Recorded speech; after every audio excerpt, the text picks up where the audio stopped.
Hey everybody, it's Gary Mears. It's good to be with you. You know, the last 9 months have been hard. I don't have to tell you that. It's been a very stressful situation. School's been chaotic, work is different. We've been in Zoom meetings nonstop.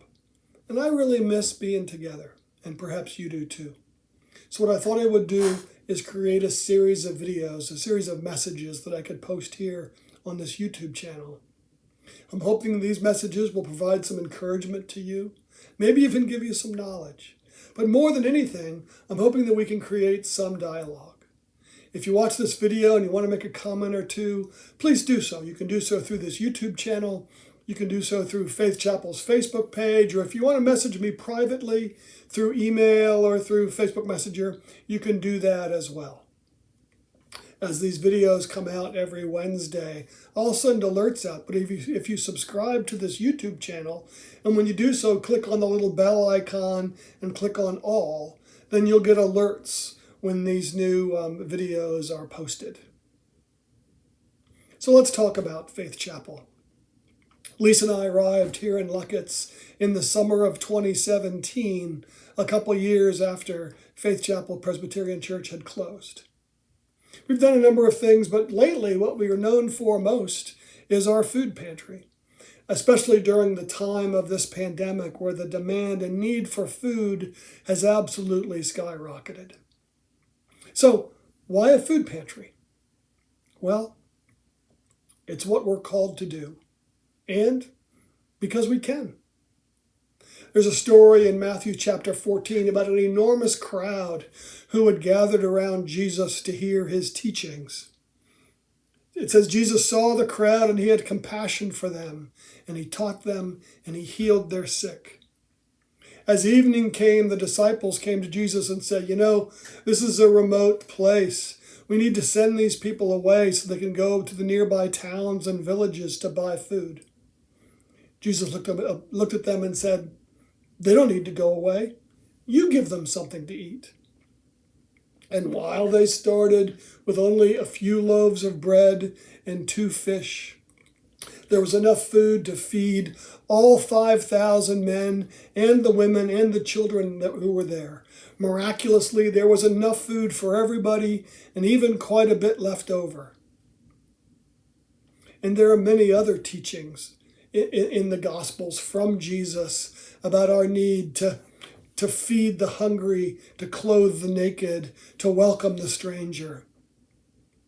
Take a moment and read Matthew 25, verses 31 to 46, and let me know what you think about that passage.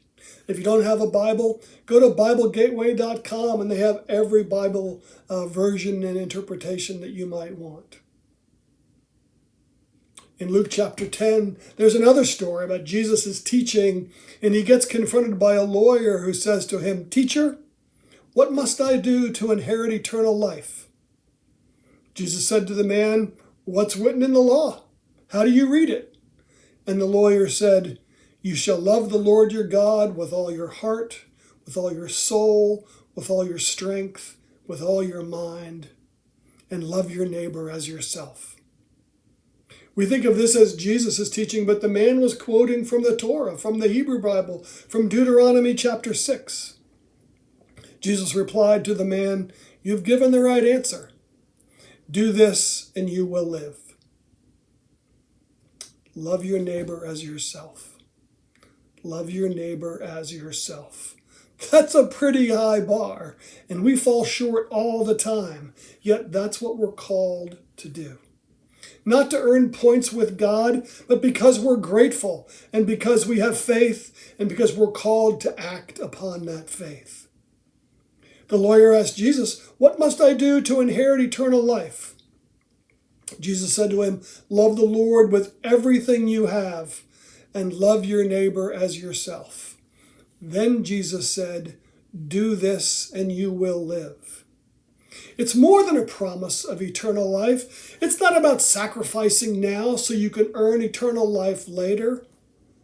It's about what gives life right now. Mother Teresa, who dedicated her entire adult life to the poor and the sick and the orphaned and the destitute, mostly in Calcutta, India, she said these three things. She said, do not wait for leaders. Do it alone. Do it person to person.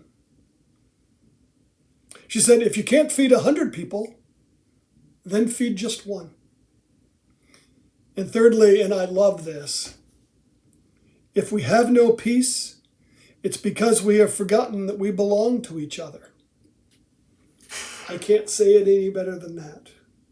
We belong to each other. We're called to love each other.